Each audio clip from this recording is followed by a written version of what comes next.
Ang pagdinig na ito ay tungkol sa napaulat na pagnanakaw o pangungupit ng ilang tiwaling individual na ipinapamahagi na ayuda sa mga benepisyaryo ng Cash Aid Program ng DSWD.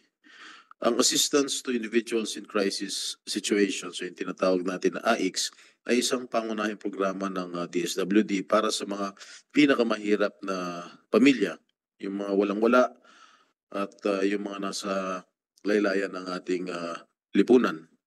Bagamat maganda ang layunin ng programang ito, maraming problema at issue ang lumilitaw kaugnay ng pagpapatupad at pamamahagi ng tinatawag nating na AICS.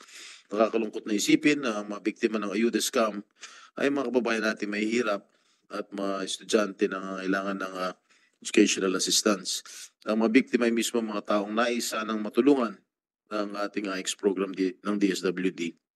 Kaya po nagpapasalamat po ako sa ating chair na Senator De La Rosa sa pangunguna sa pagsasagawa ng pagdinig na ito. Sa pamamagitan nito, meron na tayong pagkakataon, pag-usapan at alamin ang punot dulo ng ayuda scam at iba pang pananamantalang sinasagawa sa mga mahirap nating kababayan na umaasa sa cash aid programs ng ating pamahalaan.